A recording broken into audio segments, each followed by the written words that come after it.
Hello, my darlings, and welcome back to Kacy's Boudoir, your sanctuary for sensual living, bold confidence, and that beautiful, necessary thing called self-love. This isn't your average podcast, and you're not here for average love. You came for real talk, real connection, real heat. I'm your host, Kacy Duke, and today's episode I'm calling The Soulmate Myth and the Swipe Fatigue. Yeah, baby, we're going there. So pull up a seat, lover, and let's begin.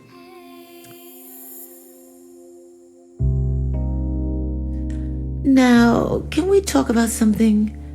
Can we talk about dating? But not just dating, but dating in this age of disconnect. We've got more apps, more profiles, more options, and somehow more exhaustion. That endless scroll, the ghosting, the swiping left on someone's entire soul just because their bio says dog dad. We're overstimulated and underwhelmed. Now listen, I believe in soulmates. I do.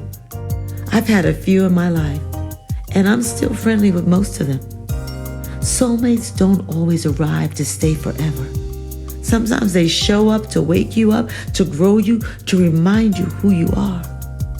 But here's the trouble. When we romanticize that forever part, we miss the magic of what's right in front of us. So let's talk about how we redefine soulmates, how to deal with the swipe fatigue, and how to date from fullness, not fantasy. This whole idea of the one, that there's one perfect person out there meant just for you, that if you don't find them, you'll be incomplete. It sounds romantic, but it's also heavy as hell. Because what happens when a good thing ends?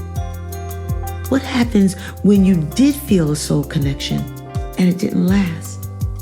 Does that mean you missed it or failed? Or that your one shot at love is gone? Baby, no. Your soul doesn't only get one shot at a deep connection. It gets many, because you are many things across the journey of your life. I've had soulmates, beautiful ones. Some showed up when I needed healing. Others challenged me, expanded me. And yes, some broke my heart wide open. But every single one of them helped me become more me. That's what a soulmate does. And guess what? Sometimes your soulmate is you. Okay, let's get into it. Dating apps. Now listen, I'm not here to drag them. Some people meet the love of their lives on Hinge, Bumble, OkCupid, all of it. And I say amen to that. But for many of us, I hear from women and from men, the apps become a chore, a dopamine loop, a space where connection starts to feel like work. You're scrolling more than you're feeling, matching more than you're meeting, and ghosting becomes the new no thank you. Can I get an amen for that? Swipe fatigue is real. It is not just about burnout. It's about energetically detaching from your own romantic intuition.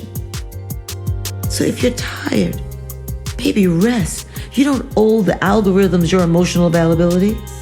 Take a break. Close the apps for a week or a month. Come back to yourself, because when your energy is clear, your matches get real. Here's the boudoir truth. The best dating season of your life will start when you're no longer dating to fill a void. Let me say that again for the people in the back. The best dating season of your life will begin when you're no longer dating to fill a void. So before you swipe, before you get set up, before you even flirt, ask yourself, do I feel full right now? Or am I hoping this person will complete me? Because I want you dating as a whole meal, baby, not as someone looking for scraps. You are the vibe. You are the gift, and the right person won't rescue you from loneliness. They'll rise to meet the version of you who already knows your worth. You feel me?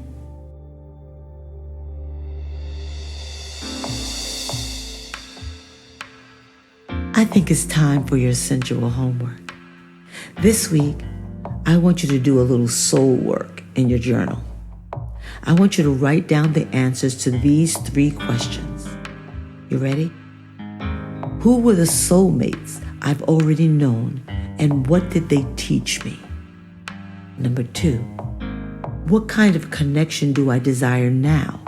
Not in fantasy, but in reality. Number 3, how can I create the feeling I want to receive within myself? And if you're dating, try this little ritual before your next date. Stand in front of the mirror, look at yourself and say, I am not auditioning, I am attracting.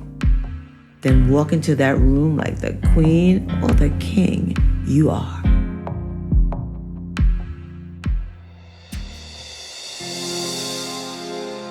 And now, my loves, it's time for the velvet chair. This is our intimate little corner where your questions get center stage. This week's questions comes from a listener named Selena in my hometown of Brooklyn, New York, who asks, Kacy, I'm 52, divorced, and trying to date again. But every time I go on an app, I just feel invisible. Like men my age want younger, and younger men want casual. Am I just too late for love? Oh, Selena, baby, first, thank you for your question. And second, hell no. You are not too late. You are right on time. I want you to hear this deeply. There's nothing about youth that makes someone more deserving of love. And there's nothing about age that makes someone invisible. You're not behind. You're ripe. And here's what I know.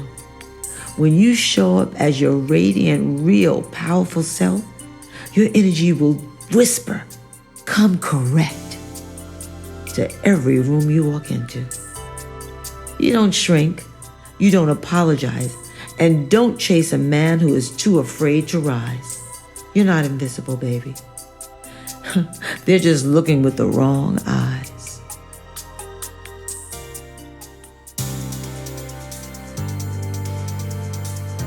If this episode resonated with you, share it. Send it to a friend who's tired of swiping, tired of waiting, someone who needs a reminder that love isn't something we chase, it's something we attract when we live in truth. And don't forget, your soulmate may not be someone you meet, it might just be someone you remember being. Until next time, stay magnetic, stay open, and stay unapologetically you. Velvet kisses coming at ya. Mwah!